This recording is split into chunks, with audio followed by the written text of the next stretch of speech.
तीन ख्वाहिशें, एक जिन की कहानी। बहुत समय पहले बगदाद में सुल्तान नाम का एक लड़का रहता था, जिसने अपना बचपन जगह जगह घूमकर बिताया था।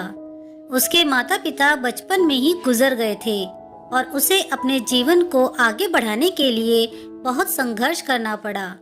इसी के चलते वह कई बार निराश होकर समुद्र के किनारे बैठ जाता। एक दिन वह समुद्र के किनारे बैठा हुआ था और सोच रहा था कि काश उसके साथ कोई ऐसा चमत्कार हो जिससे कि वह सबसे अमीर आदमी बन जाए और अपने जीवन को चलाने के लिए इधर उधर भटकना ना पड़े। ये सोचकर वह ऊपर वाले से विनती करने लगा और फिर वह चुपचाप वहाँ बैठ गया। कुछ देर बाद समुद्रों की लहरों में से एक सुंदर सा कांच का बोतल उसके पास आया। उस बोतल पर एक ढक्कन लगा हुआ था और उसके अंदर एक कागज था जिस पर कुछ लिखा हुआ था। सुल्तान ने बोतल का ढक्कन खोला। जैसे ही उसने ढक्कन खोला, उसके अंदर से एक जिन्न बाहर आया। सुल्तान रेत पर गिर गया क्योंकि वह डर गया था। तभी उस जिन्न ने कहा, क्या हुक्म है मेरे आका? मैं आज से आपका गुलाम हूँ। मैं आपका तब तक गुलाम रहूंगा जब तक मैं आपकी 3 ख्वाहिशें पूरी नहीं कर देता। मैं आपकी 3 ख्वाहिशें पूरी कर सकता हूँ। जिनकी बात को सुनकर सुल्तान समझ चुका था कि उसे एक ऐसी चीज मिली है जो उसकी ख्वाहिशों को पूरा कर सकती है।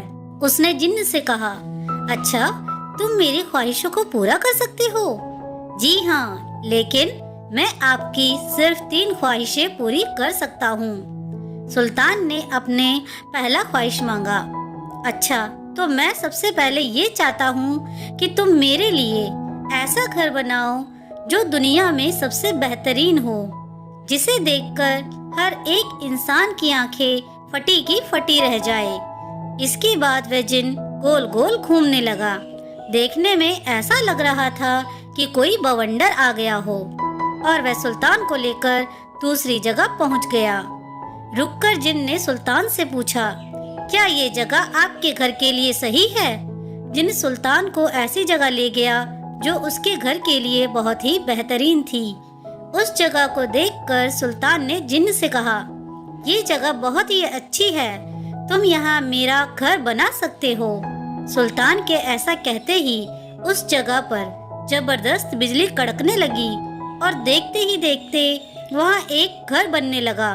कुछ देर बाद सुल्तान का घर पूरी तरह से तैयार था।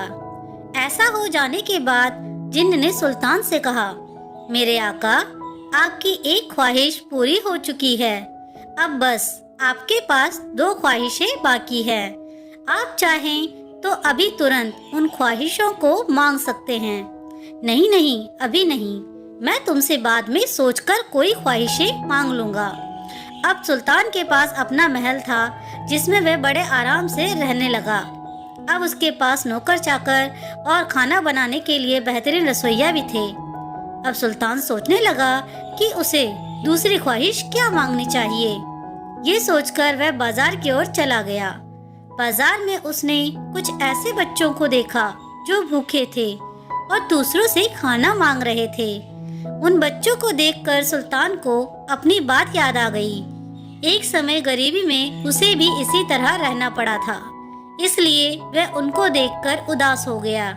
वह उनके लिए कुछ करना चाहता था, इसीलिए वह अपने महल गया और जिन्न से बोला, मैं अपनी दूसरी ख्वाहिश मांगना चाहता हूँ। जी हुक्म करिए मेरे आका। सुल्तान ने अपना दूसरा ख्वाहिश मांगा। मैं चाहता हूँ कि आज से कोई भी बच्चा भूखा ना रहे, उन्हें कभी भी खाने के लिए दूसरों से कुछ भी ना मांगना पड़े। जिन्न ने सुल्तान की ख्वाहिश सुनी और उसे पूरा कर दिया। सुल्तान की ख्वाहिश को पूरा करने के बाद जिन्न ने उससे कहा, मेरे आका, आपकी 2 ख्वाहिशें पूरी हो चुकी है। अब आपके पास सिर्फ और सिर्फ एक ही ख्वाहिश बाकी है। क्या आप उसे अभी पूरी करना चाहते हैं? नहीं, मैं अपनी तीसरी ख्वाहिश भी सोचकर ही बताऊंगा।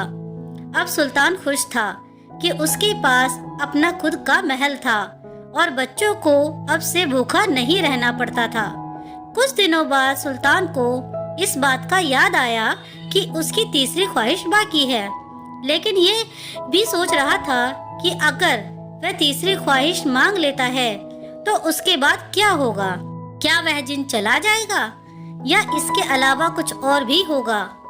अब सुल्तान यही सोच रहा था कि इसके आगे क्या होने वाला है। तभी उसे याद आया कि उस कांच की बोतल में एक कागज था जिस पर कुछ लिखा हुआ था। वह तुरंत अपने बोतल को खोजने लगा। जैसे ही उसे वह बोतल मिला तब उसने वह कागज बाहर निकाला। उस कागज में लिखा था, कोई भी व्यक्ति इस जिन से 3 ख्वाहिश मांग सकता है, लेकिन 3 ख्वाहिश पूरी हो जाने के बाद उस व्यक्ति को सारी जिंदगी इस बोतल में कैद होकर रहना पड़ेगा। इसके बाद वह जिन आजाद हो जाएगा। ये पढ़ते ही सुल्तान घबरा गया। अब वह डरा हुआ था और बार बार सोच रहा था कि वह आगे क्या करेगा। तभी उसे एक तरकीब सूझी और उसने जिन्न को बुलाया। जिन्न उसके सामने हाजिर हुआ और बोला, क्या हुक्म है मेरे आका? मैं अपनी तीसरी ख्वाहिश पूरी करना चाहता हूँ। सुल्तान ने जिन्न से कहा। जैसे ही जिन्न ने ये सुना वह अंदर ही अंदर खुश होने लगा। वह सोच रहा था कि वह हमेशा के लिए आजाद हो जाएगा और उसे बोतल में नहीं रहना पड़ेगा। फिर सुल्तान ने अपना तीसरा ख्वाहिश मांगा। मेरी तीसरी ख्वाहिश है कि अब से तुम सारी जिंदगी मेरे गुलाम रहोगे और मेरे मर जाने के बाद तुम वापस से इस बोतल में जाओगे। ये सुनकर जिन गुस्से से चिल्लाने लगा, लेकिन वह कुछ नहीं कर सकता था। अगर वह ऐसा करने से मना करता तो उसे अनंत काल तक नरक में जाना पड़ता। दोस्तों, आपको ये कहानी कैसी लगी मुझे कमेंट करके जरूर बताएं।